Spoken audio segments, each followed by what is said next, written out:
राधे राधे साथियों, स्वागत है आप सभी का मैथ की एक बार फिर से मैथ की शानदार क्लास में। शानदार क्यों कहते हैं? क्योंकि आपको इस क्लास में ज़बरदस्त कंटेंट मिलता है जो कि आपके एग्ज़ाम ओरिएंटेड रहता है। इस सेम उसी पैटर्न पे ही हम पढ़ाते हैं जिस पैटर्न पर पेपर आपसे पूछा जाता है। तो चलिए, 5वीं क्लास में आपको हम सक्सेसिव पढ़ा रहे थे। सक्सेसिव को अनुपात से कैसे निकालेंगे ये बता दिया था। फिर उसके बाद क्लास की शुरुआत करते हैं, उसी से रिलेटेड हैं, पर ये आपके वर्ग, आयत, वृत्त से संबंधित हैं कि जब हम त्रिज्या को बढ़ा रहे हैं या लंबाई चौड़ाई को बढ़ा रहे हैं तो बताइएगा एक उसके क्षेत्रफल में कितने प्रतिशत की वृद्धि या कमी आएगी, और इसको हम सक्सेसिव से कैसे लगाएंगे। ठीक है, सक्सेसिव पे इसका उपयोग कैसे करेंगे आप यहाँ भी पढ़िएगा, मेंसुरेशन जब पढ़ाएंगे तो वहाँ भी पढ़िएगा। ठीक है, देखिए क्या कहा, एक वृत्त की त्रिज्या में 11 सही 1/9% की क्या हो रही है, वृद्धि हो रही है। 11 सही 1/9% की वृद्धि हो रही है, तो बताइए उसके क्षेत्रफल में कितने प्रतिशत की वृद्धि हो रही है। इसको आप सक्सेसिव से भी लगा सकते हो, बिना सक्सेसिव से भी लगा सकते हैं। कैसे? अनुपात बनाकर अनुपात बनाएंगे। जब ये 11 सही 1/9% है, इसकी भिन्न में वैल्यू क्या होगी, 1/9 होगी। अब बताओ किसको बढ़ा रहे हैं, वृत्त की त्रिज्या को। त्रिज्या को यानी पहले मूल त्रिज्या हमारी 9 थी, अब एक बढ़ गई तो त्रिज्या कितनी हो गई, 10 हो गई। त्रिज्या का अनुपात आ गया 9:10। त्रिज्या का अनुपात आ गया 9:10। उसके बाद कहा है कि क्षेत्रफल में बताइएगा कितने की वृद्धि होगी। तो अब क्षेत्रफल बराबर वृत्त का क्या होता है, पाई आर स्क्वायर होता है ना, पाई आर स्क्वायर। तो दोनों तरफ आप पाई लिखोगे तो पाई से पाई कट जाएगा। बस आपको इसी त्रिज्या का क्या कर देना है, वर्ग कर देना है। यहाँ से जो परिवर्तन आएगा वही क्षेत्रफल में परिवर्तन होगा, वृद्धि या कमी का। ठीक है, 9 का स्क्वायर कितना होगा, 81 हो जाएगा, और 10 का स्क्वायर कितना होगा, 100 होगा। अब बताओ कितना बढ़ गया क्षेत्रफल हमारा, 81 से 100 बढ़ गया, ये क्षेत्रफल बढ़ के आ गया। ठीक है, 81 से 100 हो गया, यानी 19 पर की वृद्धि हुई है, किस पर, 81 पर, और गुणे 100। देखो अब इस प्रश्न को आप जल्दी कैसे सॉल्व कर सकते हो। देखो अब इसको आप विकल्प की तरफ जाओ, गुणा भाग करने में आपको आसानी कैसे होगी, विकल्प की तरफ। वृद्धि हो रही है, यहां से 81 से 100 हुआ, यानी वृद्धि वाले ही ऑप्शन आएंगे उत्तर, यानी 20 वाला कमी वाला, और ये कमी वाला हटा दो। हटा दो, पहले दो ऑप्शन एलिमिनेट हो गए। ठीक है, उसके बाद अब देखो ये 20%, 20% तब आता है जब नीचे 5 होता, 1/5 गुणे 100 होता, या 19 से ये कट रहा होता, जैसे 19 से 81 कट रहा होता तब भी आ सकता था 20%। जैसे 19 से कम 19, 19 पंचे 95, क्योंकि 19 का मल्टीपल होता तब आ सकता था। यानी अब ये ऑप्शन भी आपका नहीं आएगा। तो कौन सा एक ऑप्शन बचा, बी ऑप्शन बचा, जो कि होगा 23.45% की वृद्धि, 23.45% की वृद्धि, और ऑप्शन नंबर बी हमारा क्या हो जाएगा, सही हो जाएगा। ठीक है साथी, चलिएगा दूसरे प्रश्न की तरफ चलते हैं। अब ये भी सक्सेसिव से ही लगेगा। दो वैल्यू दी गई, देखो आयत की लंबाई लेंथ में 12% की वृद्धि और चौड़ाई में 10% की वृद्धि, तो बताइए उसके क्षेत्रफल में कुल कितने प्रतिशत की वृद्धि होगी। तो आप इससे भी लगा सकते हो, एक्स प्लस वाई से भी। सिंपल परसेंटेज वैल्यू है तो आप यहाँ पे भी रख के आप सॉल्व कर सकते हो, जितना आएगा वही उसके क्षेत्रफल में परिवर्तन यानी वृद्धि आएगी। तो आप यहाँ पे रख सकते हो 12 प्लस 10 प्लस 12 गुणे 10/100। देखो एक जीरो से एक जीरो ये कट गया, 12×10=22, और 22 तो ये हो गया, और प्लस 10 से 12 में भाग करोगे तो 1.2 आएगा, और जोड़ दो तो 23.2% की क्या आ जाएगी भैया, वृद्धि आ जाएगी। क्या आ जाएगी, वृद्धि आ जाएगी। प्लस में आ रहा था इसलिए क्या होगा, वृद्धि होगा ऑप्शन। तो यहाँ से भी तो सिंपल वैल्यू दी रहे हैं, प्रतिशत की साधारण वैल्यू दी रहे हैं, तो आप सक्सेसिव का यूज कर सकते हो, कोई दिक्कत नहीं। लेकिन ये 2 ही तक यूज होगा, 2 से ज्यादा होगा तो फिर निकाल के आगे करना पड़ेगा। इससे अच्छा हम क्या करते हैं, अनुपात का ही तरीका अपनाते हैं। तो दोनों तरीका आप सीखते हुए चलिएगा। ठीक है, और आज आपको कहे थे कि आगे पढ़ाएंगे आय व्यय और परीक्षा में फेल पास। ठीक है, तो ये समझ लीजिए। इसी तरह से आपसे घन में भी पूछ सकता है, इसी तरह से आपसे वर्ग में भी दे सकता है। घन में देगा, एक घन की भुजा को 10% बढ़ाया जाता है तो उसके आयतन में बताइए। तो घन की भुजा यानी 3 होती, आयतन क्या होता है, भुजा क्यूब होता है यानी 3, तो 3 बार आपको निकालना पड़ेगा। तो वही अनुपात करके करिएगा, आसानी से आ जाएगा। ठीक है, वर्ग में ये दे देगा कि वर्ग की भुजा को 11 सही 1/9% बढ़ाया जाता है तो उसके क्षेत्रफल में सेम यही आएगा, उत्तर सेम हो जाएगा, क्योंकि वर्ग का क्षेत्रफल क्या होता है, भुजा का स्क्वायर होता है। ठीक है, चलिए आगे चलते हैं अगले प्रश्न की तरफ। अगले कॉन्सेप्ट की तरफ पहले फिर प्रश्न। कॉन्सेप्ट है हमारा आय और व्यय पर आधारित।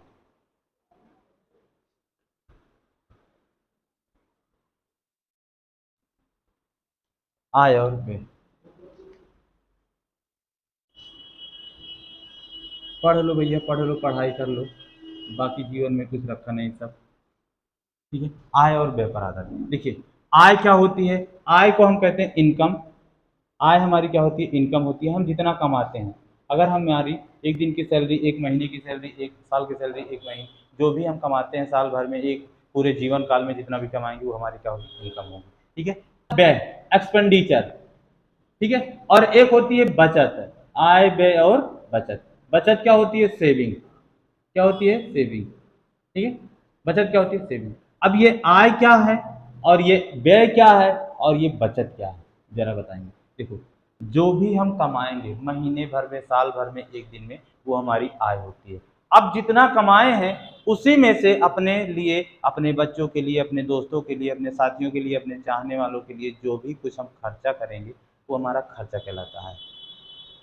उसके बाद कुछ अपने भविष्य के लिए हम बचा के रखते हैं, जैसे बैंक में जमा कर दिए, कहीं जमा कर दिए। ठीक है, कहते हैं ना कि बचा के रखा काम दे, सब एक दिन मना खर्चा कर दिया, आगे के टाइम कुछ बचा के। तो जो बचाते हैं वो हमारी क्या होती है? सेविंग कहलाती है। तो अब देखिए, हम ऐसा भी कह सकते हैं, इनकम बराबर होता है, इनकम यानी आय बराबर होता है एक्सपेंडिचर और प्लस सेविंग। यानी आय बराबर खर्चा, खर्च प्लस बचत। आय बराबर खर्च प्लस बचत। तो अगर हमसे सेविंग पूछेगा तो सेविंग यानी बचत बराबर आय में से खर्च को माइनस कर दें तब हमारी बचत आ जाएगी। और खर्च पूछेगा तो आय में से बचत को माइनस कर देंगे तो हमारी खर्च आ जाएगी। जैसे आ जाइए, जैसे देखिए, ये एक व्यक्ति है, इसका नाम गिल्लू है। ठीक है, गिल्लू नाम का एक व्यक्ति है, गिल्लू है। कौन है? गिल्लू है। इसकी एक दिन की सैलरी है 10,000 रुपये। कितनी है? एक दिन की सैलरी है। किसी अच्छी कंपनी में जॉब करता है, या एक दिन में ये कहीं से भी कमा के लाता है, कितना? 10,000 रुपये। तो 10,000 जो है ये इसकी क्या हो गई? आय हो गई। क्या हो गई? आय हो गई। ध्यान समझिएगा, कॉन्सेप्ट समझ लिए तो आगे की बात भी सारी आपको समझ में आसानी से आ जाएगी। इसकी एक दिन की आय हो गई 10,000 रुपये, और ये अपने जीएफ के पीछे 7,000 रुपये खर्चा कर देता है।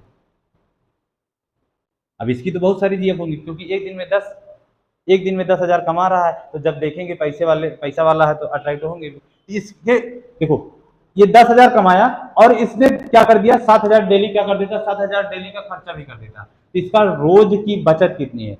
10,000 में से 7,000 को माइनस कर दोगे, इसकी बचत कितनी आ गई रोज की? 3,000 रुपये आ गई। 3,000 तब भी बचा के रखता है ये, किसके लिए? अपने लिए। ठीक है, अच्छा।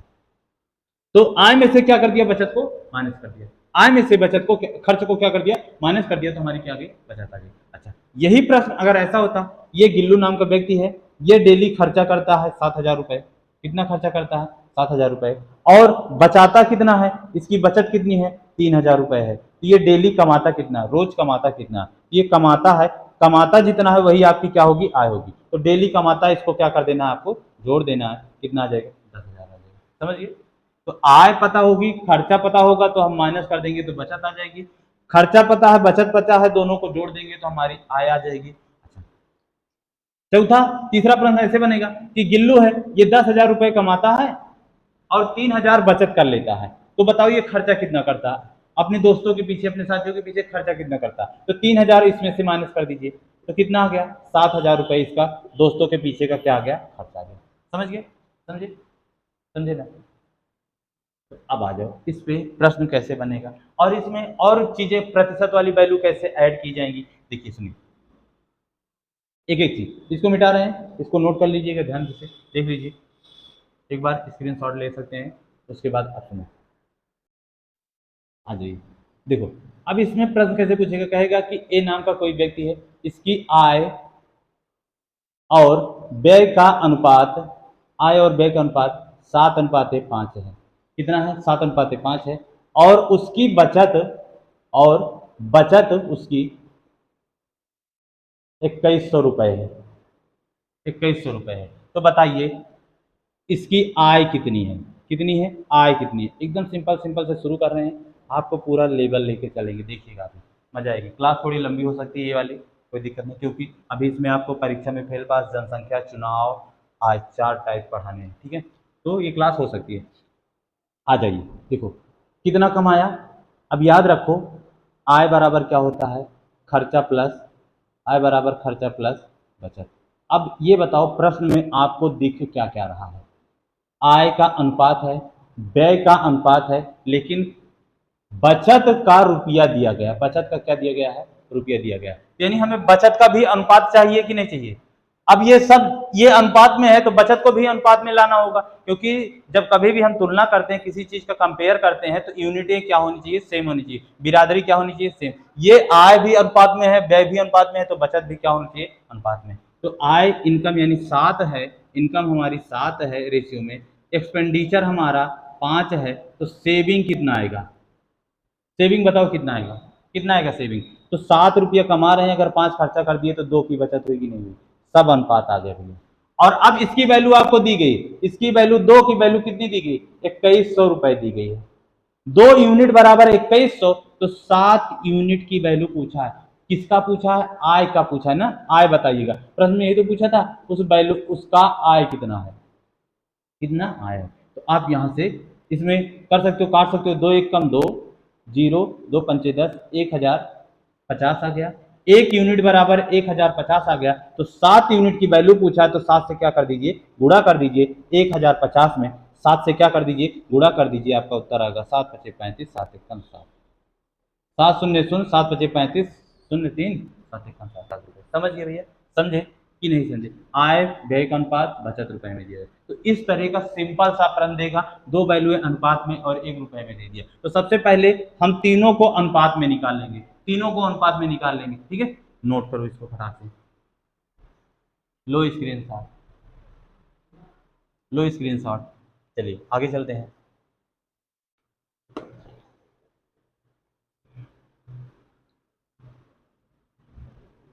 यहाँ पर देखिए दिया है ए की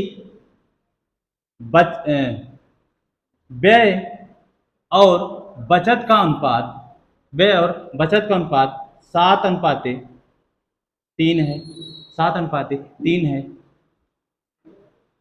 यदि उसकी आय 15,000 रुपये है, तो उसका खर्चा बताएं, उसका खर्च बताएं। अब बताओ, सिंपल से एकदम से सिखा रहे हैं, आप सीखिएगा, उसके बाद आपको अभी और तगड़े वाले प्रश्न कराते हैं। देखो क्या दिया गया, व्यय बचत, क्या छूटा है, आय ना, आय को भी अनुपात में निकाल लो। आय व्यय बचत, आय व्यय बचत। आय व्यय कितना है, 7 है, बचत कितनी है, 3 है, तो आय कितनी हो जाएगी, अनुपात में 10 हो जाएगी।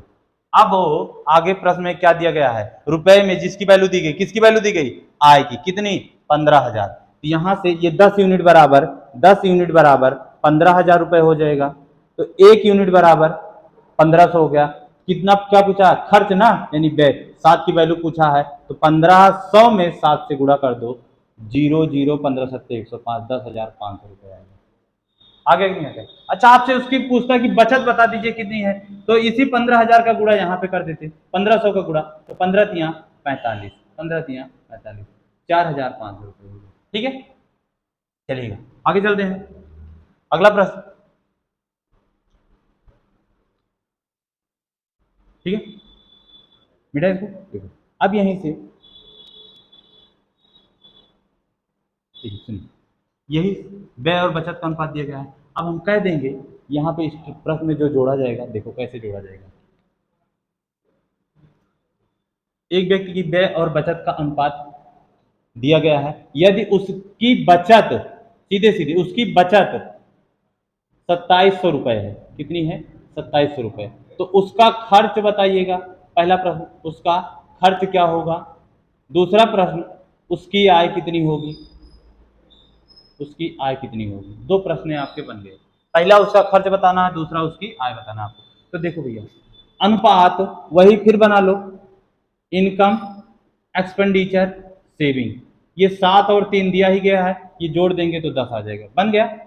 अब देखो रुपया में किसकी वैल्यू दी गई है, 2700, क्या है, बचत यानी सेविंग, इसकी वैल्यू दी गई है। 3 की वैल्यू 2700, तो एक की वैल्यू 900।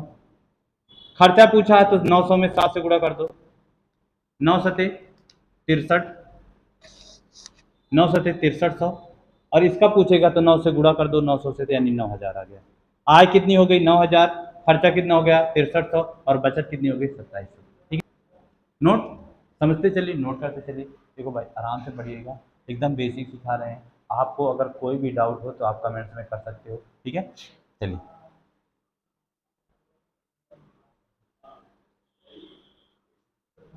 कुछ मेरी विनती यही है राधा रानी, मेरी विनती यही है राधा रानी, तो अपनी कृपा बनाए रखना। यदि उसकी बचत तथा व्यय का अंतर 1200 रुपये है, हाँ 1200 रुपये है। अब देखो आगे प्रश्न में क्या कह दिया, आगे प्रश्न में ऐसा कह दिया कि एक व्यक्ति है, उसकी व्यय अनुपात वही है, व्यय 7 है, बचत उसका 3 है।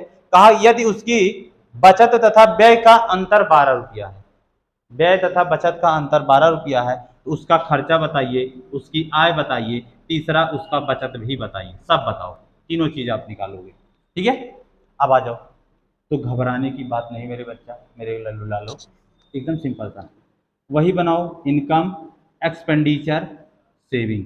Saving 3, expenditure 7, income 10। बना, बना। अब देखो करना क्या है आपको, यहाँ पे क्या दिया गया है, बचत और व्यय का अंतर।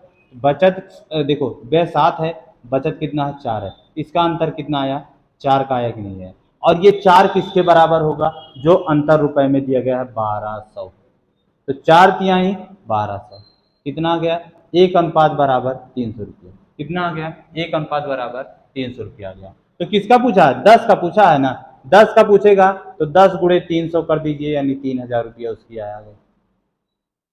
ठीक है, अंतर कितना आ गया, 3000 रुपया आ गया। हाँ आ जाइए, अब उसका पूछेगा खर्चा कितना है, खर्चा कितना है, तो अब दूसरा तो उसकी पहले तो हो गया, आय आ गई, अब उसका खर्चा पूछा, तो ये खर्चा कितना था 7, तो 700 गुणे 3, 3 × 7 = 2100।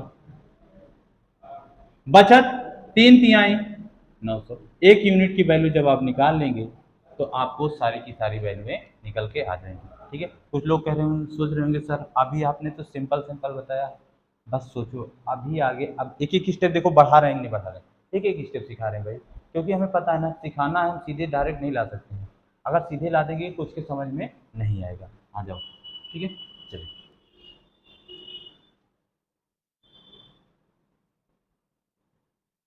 आओ, आओ, आओ, आओ, आ जाओ लल, आ जाओ मेरे भाई, आओ, आगे चलते हैं, आगे। जैसे है, अब लिखा ए की आय,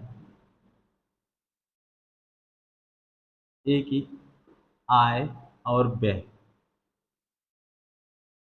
का अनुपात 10:7 है, 10:7 है। यदि ए की आय, यदि ए की आय को 10% बढ़ाया जाता है, बढ़ाया जाता है, तो तो उसका उसका व्यय भी 20% बढ़ जाता है, 20% बढ़ जाता है। तो बताएं उसकी बचत में, उसकी बचत में कितने प्रतिशत की वृद्धि या कमी आई, वृद्धि या कमी आई। मेरी विनती यही है राधा रानी, मेरी विनती यही है राधा रानी, तो अपनी कृपा बनाए रखना।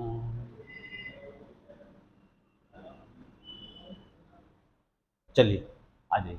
देखो, एक व्यक्ति है, उसकी आय का अनुपात 10 है, उसके व्यय का अनुपात 7 है, तो उसका बचत का अनुपात। अभी देखो, तीन चीजें होती हैं, आय, व्यय और बचत। दो पता है, तीसरा हमें निकाल लेते हैं पहले।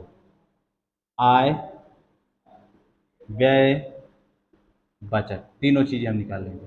आय 10 है, व्यय 7 है, तो बचत कितनी हो गई? 3 की हो गई। ठीक है, देखिए सुनिए, जब वो प्रतिशत में खेला कर दे, कुछ भी कर दे, तो आप क्या करो, इनको जरा जो प्रतिशत है इनको अनुपात में बदल, इनको 100 में बदल दो।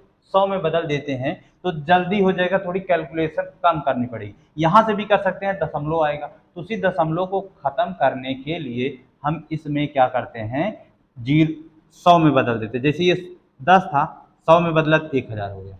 ये 7 था तो इसको 700 कर दिया, और ये 3 था तो इसको 300 कर दिया। ठीक है, अब सुनो, अगर 1000 कमा रहे थे तो 700 खर्चा कर रहे थे, 300 बचा रहे थे। अब आय को कितना बढ़ाया गया? 10%, यानी इनकम को 10% बढ़ा। इनकम कितनी बढ़ी? 10%। इनकम कितनी बढ़ी मेरे भाई? 10% बढ़ी। यानी 1000 का 10 निकालोगे, 1000 का 10% निकालोगे तो 100 रुपया आएगा। यानी 100 रुपया बढ़ गई। अब कितना कमाने लग गए?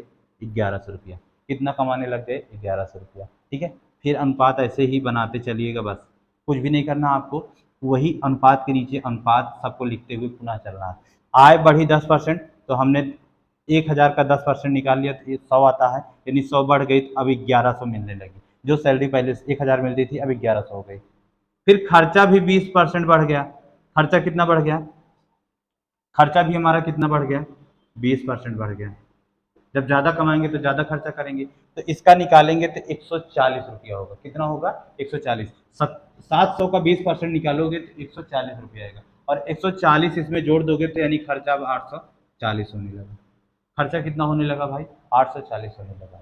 जब 1000 कमाते थे तो 700 खर्चा करते थे, 300 बचाते थे। अब 1100 कमा रहे हैं, खर्चा 840 कर रहे हैं, तो बचत कितने की हुई?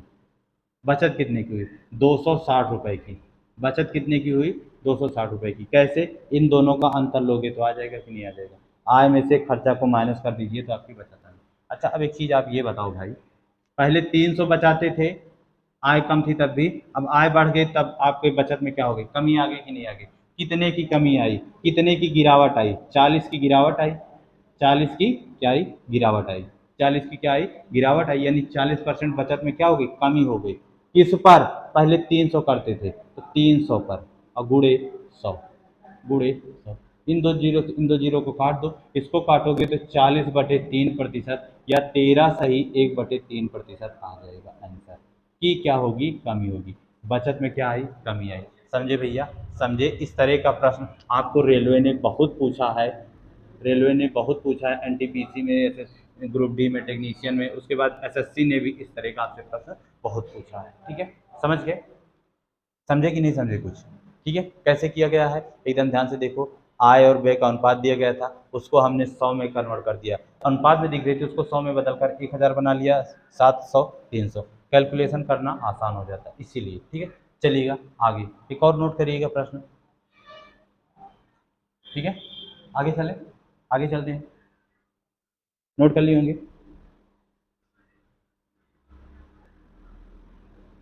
फिर इसी तरह से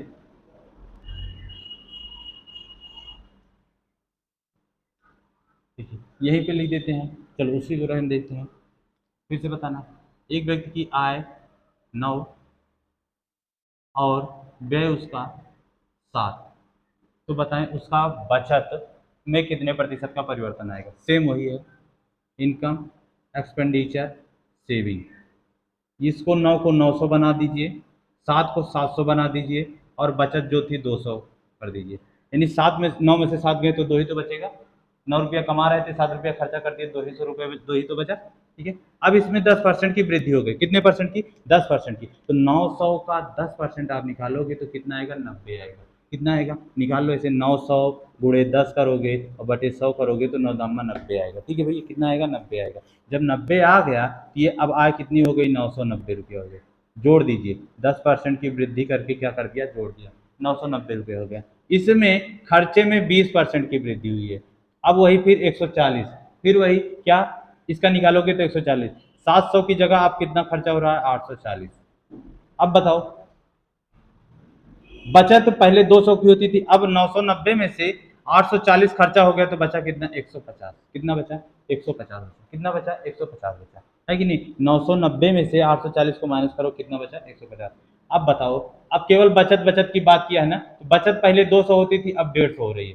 कितना कम हो गई, कितना कम हो गई, 50 कम हो गई कि नहीं हो गई, 50 कम हो गई किस पर, 200 पर, और गुड़े 100, 50 चौका 200, 50 से काट दो, 25%। कै परसेंट की कमी आ गई, कमी आई है 50% की, तो सॉरी 25% की। बचत में कितने प्रतिशत की कमी आई है, 25% की कमी आई है। चलेगा, चलिएगा आगे चलते हैं, नोट कर लीजिए, ध्यान से देखिएगा। कर लिया।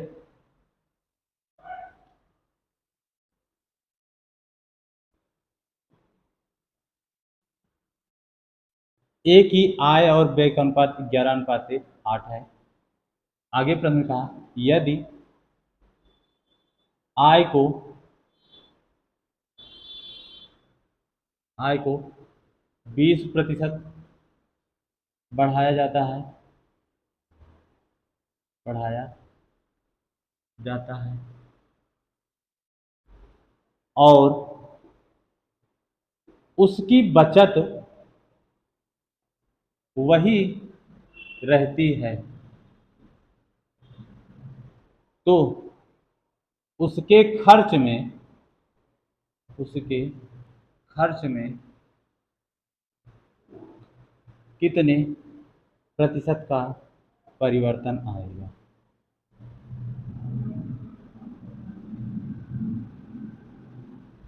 चलिए आएगा, ध्यान दीजिएगा। ए की आय और व्यय का अनुपात 8:11 है। यदि उसकी आय को 20% बढ़ाया जाता है और उसकी बचत वही रहती है, वही रहने का मतलब है कि जो पहले बचाता था, जो पहले बचाता था अब भी वही बचा रहा है, चाहे उसकी सैलरी बढ़ ही क्यों न जाए, उतना ही बचाएगा। तो उसके खर्च में कितने प्रतिशत का परिवर्तन आएगा, यानी उसका खर्च बढ़ेगा कि घटेगा, ये आपको बताना है। फिर वही काम, इनकम, एक्सपेंडिचर, सेविंग, 11:8:3, 2 जीरो बनाओ, 2 जीरो बनाओ, 2 जीरो बनाओ, ठीक है। अब वो प्रश्न में कहा कि आय को 20% बढ़ा दिया गया, 1100 का 20% निकालोगे तो 220 रुपये आएगा। 1100 का 20% निकालो, आपको नहीं पता था आप ऐसे निकाल लो भाई, कितनी बार बताए हैं, लेकिन आपको आना चाहिए। 20% का वैल्यू क्या होता है, 1/5 होता है, और 1/5 को अगर 5 से भाग करोगे तो 5 दूनी 10, 5 दूनी 10, 220 आ गया। इसमें जोड़ दो, 1100 में 220 जोड़ दो तो 1320 हो जाएगा। कितना हो जाएगा, 1320। कितना हो जाएगा, 1320 हो जाएगा। इसकी आय कितनी आ गई, 20% जोड़ दिया, तो 20% जोड़ दिया तो कितनी हो गई, 1320 हो गई। फिर आगे कहा, उसकी बचत बढ़ाया जाता है, उसकी बचत, क्या, बचत वही रहती है, यानी जो बचत पहले थी, बचत कितनी थी, 300 थी, तो 300 अब भी है। 1100 पे भी 300 ही बचत थी, और 1320 पर भी बचत वही 300 की है। अच्छा आप बताओ इसका खर्चा कितना होगा, 1320 रुपया में से 320 रुपया, 300 बचा रखा, 300 क्या किया, बचा रखा, 1020 रुपये खर्चा कर रहा है कि नहीं कर रहा है, 1020 रुपये खर्चा कर रहा है। तो अब इसकी बचत में वृद्धि आई है, सॉरी खर्चे में वृद्धि आई है, कितने प्रतिशत की आई है, यही आपको बताना है। तो अब यहाँ से देखो, 220% की वृद्धि होगी कि नहीं होगी, यहाँ से 220 रुपये की, 800 से 1020 हो गए, तो कितने की वृद्धि, 220 रुपये की वृद्धि किस पर, 800 पर, इंटू 100, तो ये 2 जीरो से 2 जीरो क्या कर दीजिए, काट दीजिए, और इसको आप 4 से भी काट सकते हैं, 4 दूनी 8, 4 पंचे 20, 2 4 पंचे 20, 55/2, और 55/2 को लिख सकते हैं 27/1/2% की क्या हुई है, वृद्धि हुई है। 27/1/2% की क्या हुई, वृद्धि हुई है। अगर ये अनुपात आपको बनाना आ जाएगा तो आप इस तरह के प्रश्नों को चुटकियों में उड़ा सकते हो, कोई दिक्कत नहीं है, ठीक है। चलिएगा, इसमें अभी शेष वाला है, अभी बहुत सारे प्रश्न बने हैं, चलिए आगे चलते हैं। चलिए देखिएगा, शेष वाले और खर्च वाले अलग अलग दिया गया है, तो कैसे करेंगे, आय व्यय से संबंधित ये विशेष तरह का प्रश्न होता है, ठीक है। अभी तक आपकी आय व्यय में वृद्धि कमी को निकाले, इस तरह का भी प्रश्न आपसे पूछता है। तो आप सोचते हो कैसे करेंगे? देखिएगा, किसी भी व्यक्ति के बारे की अगर हमें आय पूछा जाए प्रतिशत में, तो वो हमेशा क्या होती है, 100% ही होगी, इससे कम नहीं होगी, न इससे ज़्यादा होगी। ठीक है, इसके बाद बढ़ा घटा सकते हैं 10%, 20%, ठीक है, जो भी करेंगे तो फिर बनेगी तो उतनी होगी। अब देखो, खर्च दो तरह से, एक शेष का आता है और एक सीधे सीधे बता दिया कि इतना स्क्वायर फीट। जैसे हम देखो, घर से 100 रुपये लेके गए, 100 रुपये लेके गए, हम कहते हैं कि 10 रुपये का टमाटर चावल खाए, 20 रुपये का छोला चावल खाए, 15 रुपये का गोलगप्पा खाया, 5 रुपये का टॉफ़ी खाया, 10 रुपये का जूस पिया। तो अब मेरा खर्चा बता दो, मेरा खर्चा बता दो। तो 10 का टमाटर चावल, 20 का छोला चावल, 30, 15 रुपये का गोलगप्पा 45, 5 रुपये का टॉफ़ी 50 और 10 रुपये का जूस 60 रुपये खर्च हो गए। बचाया कितना? 40 रुपये। 100 में से 40 तो 60 को घटा दिया। ठीक है, वही आय में से एक एक्सपेंडिचर को माइनस कर देंगे तो बचत।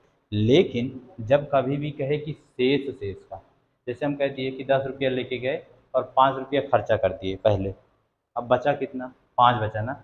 अब इस शेष का 50%, शेष का 50% घूमने पर, तो 5 का 50% निकालोगे तो 2.5 आ जाएगा, यानी 2.5 रुपया खर्चा हो गया। फिर कितने बचे? 2.5 बचे। अब शेष का अलग होता है, और जब इस तरह का दिया है तो सबसे पहले टोटल खर्चे को हम एक साथ क्या करते हैं, जोड़ लेते हैं, जब शेष शब्द ना लगा रहे तो। जब शेष शब्द नहीं लगा होगा तो सबसे पहले हम टोटल खर्चे को क्या कर लेंगे, जोड़ लेंगे। तो घर, एक व्यक्ति अपनी आय का 20% घर का किराया यानी 20 खर्चा हो गया, 10 मनोरंजन पर 30 हो गया, 15 बच्चों की पढ़ाई पर 45 हो गया, ठीक है, और 25% घरेलू खर्च हो गए।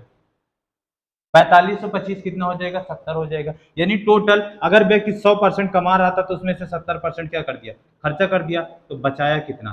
30%। अब परसेंटेज में हमने आपको बताया ना, अनुपात में थी तो सबको अनुपात में बदला, परसेंट में था तो सब परसेंटेज वैल्यू पहले निकाल लिया। इनकम, एक्सपेंडिचर, सेविंग, तो 30% की बचत करता, और बचत रुपए में दिया मेरे भाई कितना? 3000। 30% बराबर 3000 के, तो 1% बराबर कितना आ जाएगा? 100 के आ जाएगा। 1% बराबर कितना क्या आ गया? 100 रुपया आ गया।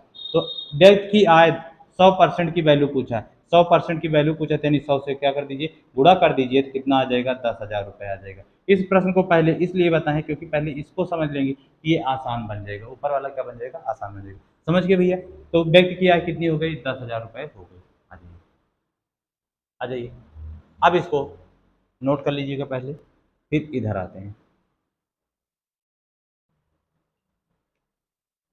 चलिए, देखिए क्या कहा है, गोपाल अपनी मासिक वेतन का 40% भोजन पर खर्चा करता है, फिर शेष का 40% परिवहन पर खर्चा करता है। अब लो, यहाँ पे शेष की बात आ गई। तो सबसे पहले गोपाल की आय को पकड़ो, गोपाल की आय को 100% मानेंगे, गोपाल की आय को कितना परसेंट? 100%। इसमें से 40% इसने कहाँ खर्चा कर दिया? भोजन पर। कहाँ खर्चा कर दिया? भोजन पर 40% खर्चा कर दिया। अब इसके पास बची कितनी? शेष कितनी बची? 60 बची कि नहीं बची? 60% बची। ठीक है भैया, कितनी बची? 60%। देखो, भोजन पर कितना खर्चा हुआ इसका? 40। तो 100 में से अगर 40 भोजन पर खर्चा कर दिया तो 60 रुपये बचा के ले गए। अब इसके बाद कहा शेष का 40%, इसका 40%, इसका 40% निकालोगे तो 24 आ जाएगा। यानी 60 में से 24 रुपया कहाँ खर्चा कर दिया? परिवहन पर। ठीक है, इसका 40% निकालेंगे तो 6 चौके 24, यानी 24 रुपया कहाँ खर्चा हो गया? परिवहन पर। तो 60 में से 24 खर्चा हो गया तो बचा कितना? अब मेरे पास बचा 36 बचा। कितना बचा? 36 बचा। फिर कहा कि इसके बाद शेष का 50% बचाता है।